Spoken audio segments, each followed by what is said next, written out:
Welcome back to Bloons Tower Defense 6. Today we will be defeating CHIMPS on our nice balanced map. This time going for an Ultra Juggernaut strategy, supported by Gwendolyn for the extra heated up damage bonuses. For starting, we will get sharp shots with quick shots for the nice pierce and fire rate to get rid of the early balloons. Then on round 8 we get razor sharp shots and very quick shots, so one upgrade each path. And now during round 9 we can afford the Spike-a-Pult, ready for round 10 to shred some balloons. Next up we get a sniper to catch any leaks that appear. He's just here for the early game, he won't be doing that much later in the game, just making sure no sneaky balloons escape. Because on round 12 we almost had a leak. Now on round 15 we can finally afford a nice hero. Gwen doesn't need to be in range for the small range heated up ability because that doesn't fit anyway. So we'll just put her over here, so our level 10 ability would affect our Ultra Juggernaut quite nicely.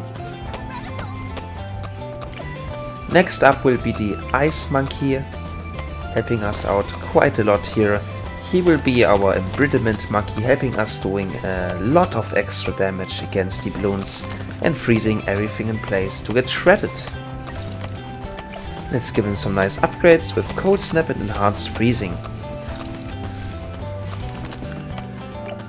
Funnily enough, our Ice Monkey is getting Gwen's heated up bonuses now. That's quite something, isn't it?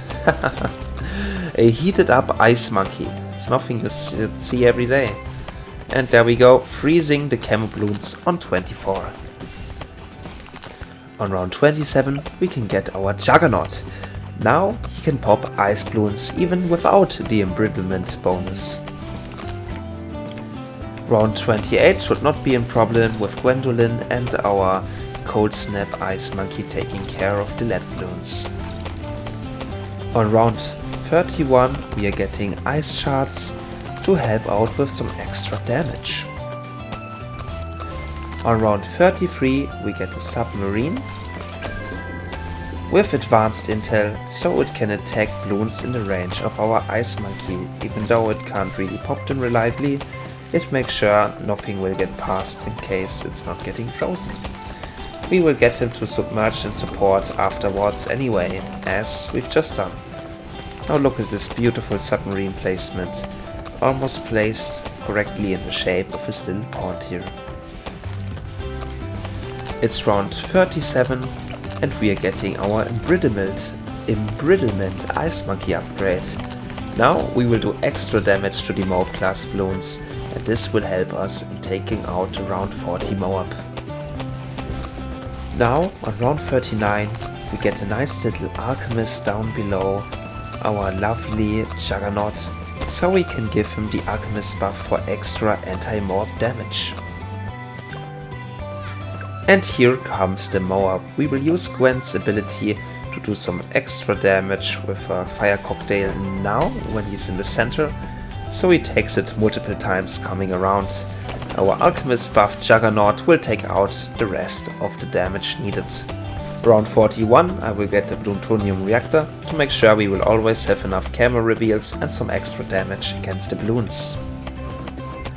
Next up on round 44, or maybe even a bit later, we will get a Druid Monkey up here to help out with some extra balloon popping power and getting rid of regrow balloons. On round 45 we can afford to upgrade our Alchemist to Stronger Stimulant for even stronger MOAB popping damage, which will help us out at round 50 and also beforehand for some extra ceramic and balloon damage. Round 48 Super Ceramics are not a problem at all. I mean, fortified, they are not quite yet super. We are still in the first 80 rounds. Round 50 has arrived, and here we have our wonderful MOAB class opponents getting shredded apart like they are absolutely no threat at all. That's what I like to see. Round 50 is easily being defeated.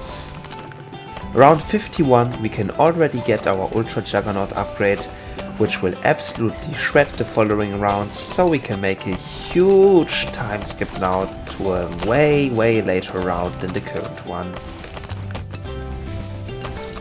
I'd like to do a little quick checkup on Gwen. She's level 10 now at round 48, maybe even a bit sooner, I missed it. But we have the heated up ability now, which gives our nice Ultra Juggernaut bonus damage, but I won't show it right now because I want to use it on 60. Round 60, it's time to use Gwen's heated up ability for a lot of bonus damage for a nice Ultra Juggernaut. Let's see how he shreds. That's some quality damage right there. Yes, that's what I like to see. This will help us out a lot in our future wave defeating rounds, I'm sorry. But I'm not sorry for round 63 getting absolutely shredded by our Ultra Juggernaut, not standing a single chance and taking us out here. No abilities required to defeat this round. It's one of the easier ones for certain. Free money at this point. Who would have thought round 63 could turn into free money? That's just wonderful. I'm getting hard thorns on our druid to make sure he can also pop lead balloons, because it seemed like there were some issues with lead balloons on 63 not getting popped early. Maybe it was our sniper, but I'm just making sure. Ultimate ceramic balloons getting destroyed as everything else. That was lovely to see. We have reached a nice round and are getting some bonus cash from this very easy fortified lead and ceramic popping. And on round 70 we have enough money now to get our super brittle ice monkey, making sure the 70s are even easier than they usually are. Look at this BFB shredding apart without any abilities. It's so fast. And more strong ceramics getting destroyed, just like earlier. 75 pretending to be difficult, but we all know this is going to be absolutely shredded like everything else. These BFBs are ready to meet their doom. And here it is, getting destroyed just a couple of seconds after. 76, not an issue at all, but I still use Firestorm to make sure we don't need to have a restart already. But I don't think it's really necessary. Still, make sure to use it if you notice. Round 78, usually pretty difficult for what we are doing, not even slightly a challenge. It's a beautiful round to see our Ultra Juggernaut in action. So let's make sure not to skip any of this beautiful Ultra Juggernaut action we have going on. Even fortified BFBs are not an issue. Fortification is not really a big deal for us at all. Next thing we are going to be facing will be a ZOMG on round 80. Certainly it will get destroyed like everything else, but because it has a lot more hit points than our previous opponents, we will get a nice little overclock monkey here and see if he has any upgrades to improve overclock. Correct. As I remember correctly, there are no upgrades for the overclock monkey for better abilities on cross-buffing. So let's be happy with this as is and use a nice ability combo with Gwen and the overclock to get ridiculous damage on our Ultra Juggernaut and shred this guy quite quickly even. That was beautiful. Round 82 is looking pretty dangerous, but we don't even need any abilities to get past it, so no need to worry about it too much yet. 83, I'm getting down a ninja now. It's a bit early to get it, but I like having the abilities ready for whenever I need to. Bloons Sabotage. We got 2 of them to make sure we always have some extra support whenever we need to. Remember to overclock your Ultra Juggernaut when you lose in your trust that he will carry everything by himself easily, but as I've seen so far, there's no real threat to worry about, so do as you wish with your abilities. For the 80s, it's not really an issue at all. Now let's see how the later rounds on the 80s will be like for us. 85 has 2 ZOMGs, but without any abilities we can still get rid of them easily, no problems at all. That's how strong our wonderful Super Juggernaut, Ultra Juggernaut is. I hope those ceramics weren't close to the exit. Did you see that on 86?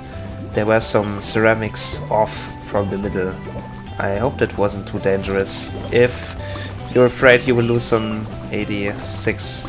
Use some abilities and you will be fine. 87 now.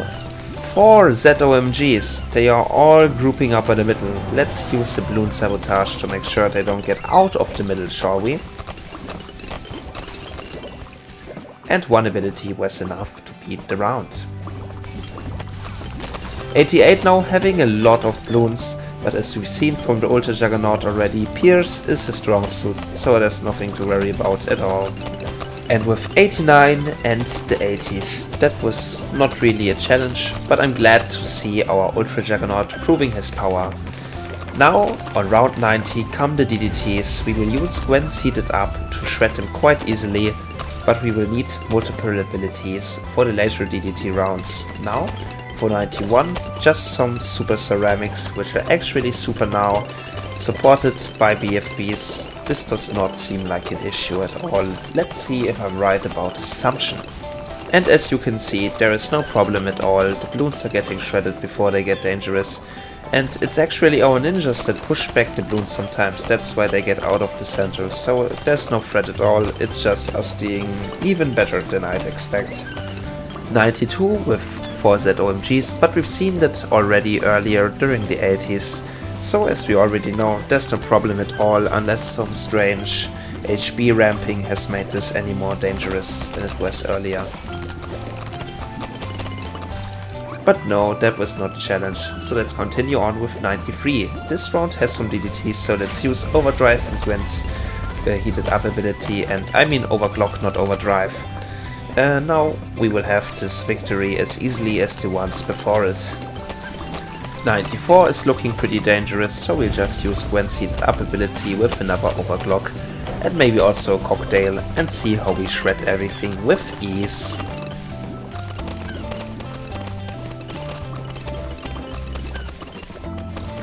.95 is going to be dangerous as always, so make sure to use your abilities correctly to get a victory. As soon as you see the first DDT, we will use our Bloon Sabotage ability, and so should you. This is probably the best way of going about it, making sure they are always permanently reduced in speed. Now this preparation time here gave me enough time for Gwen's heated up ability to come back, and that's going to be very helpful for us. So you see those DDTs are getting shredded, no problem at all. Overclock time, making sure we keep on top of the required damage. As soon as they get faster again, use the other Bloon Sabotage. I haven't yet seen them. Okay, now they got faster, so we use the abilities and all of the other abilities as well to make sure 95 will not be an ender of our wonderful game we've been going so far. What a good run at CHIMPS. I would be ashamed to lose it to some DDT spam. 96 will be good preparation to 98. However, we've used all of our abilities, so this looks a little bit threatening. I still don't worry about it. Let's just use an Overclock and our Bloon Sabotage when it's ready and enjoy our nice little victory we have for 96. And as I predict, we are shredding this round quite easily. Let's do another boost. And for the next round, I'm actually preparing a submarine. Let's do some abilities, okay. The submarine will have first strike capabilities to make sure 97 will not be an issue for us. Slow down 96 a bit more, and as soon as 97 starts, use that first strike to weaken the ZOMG. Now do you see this beautiful damage ZOMG? That's 10,000 damage already done. Quite helpful for us here, making sure we defeat this round quite easily. Because fortified ZOMGs might still be a problem. Now, we've made sure they aren't. Could we fit another submarine if we need to? No, we can't, but it's fine. I don't think we need to. We still have so much money left over if we need some emergency anti-BAD thing. Anyway, let's first strike this thing and be done with it. Over to 98 now. What a beautiful round it is. Now this shows off how absolutely powerful our defense is, so let's just show the pop count of our Ultra Juggernaut rising to the skies and beyond. This is the power of Ultra Juggernaut. Use your abilities as fast as possible when they're off cooldown. This round isn't to be joked around with, as you've seen last video. Even though I want to keep my overclock for 99, it's not an easy round in any means, so let's make sure to have a little bit of respect for this as well. Fortified DDTs coming in, we are ready for them with our nice ability combination, shredding these DDTs like they're no issue at all. That's what I like to see, even though they are getting really far and that looked like the Black Bloon is going to escape, but no, we just pushed it back, so there's no issue at all for us. And here we are at the final round. With our excess money, 60,000 saved up, that is our victory cash. Beautiful, beautiful. Let's make a screenshot and get a nice perma spike in the back, just in case our defense was not enough, but I hardly doubt that is the case. So let's use let's use a nice first strike, and now absolutely shred the final balloon we need to pop for our nice victory. Almost 1 million pops. Ah, that's just wonderful to see. Go and see an up ability. As soon as DDTs pop out, we use Bloon Sabotage to slow them all down nicely. It's about to pop. This is the last stage we have to see. Oh, okay, no DDTs. Our first strike helped us win even easier. And that's our nice strategy for the Ultra Juggernaut. As you can see, his Monkey Star, he was the main part of the strategy, getting almost half of the pops of everyone. What a wonderful tower to have indeed. Let's check out how much pops the other guys got. Wonderful job from our Super Brittle. He's absolutely valuable for the strategy without end. He helped us so much with his bonus damage, making our Ultra Juggernaut exponentially better, or rather multiplicatively if you want it exact. Oktoberfest, I mean, Alchemist also did really well, even though you can't see it in his pops. Mucky Sub coming in clutch for the end. Oh, it's a bit sussy. Lacking one to be even more strange, but he did a good job. I'm glad we have him. Now, Overclock, also you can't see his true worth in the pops, but he helped us out with our lovely strategy quite fairly. And now, this is the power of the Druid. It's only a tier 3, costing a couple of thousand, and he got so many more pops than he should have at the end of the game. It's truly ridiculous. And for some reason he got 165 pops. I don't know how that happened. Maybe we did actually leak something. I guess that is the reason that you should probably at least get long life spikes at the end on round 100 to make sure nothing gets past. Because I did actually miss out on something. That's not too good. However, that's it for a lovely little Ultra Juggernaut chimp strategy. Thank you for joining me again on Bloons Tower Defense 6. See you next time on another video.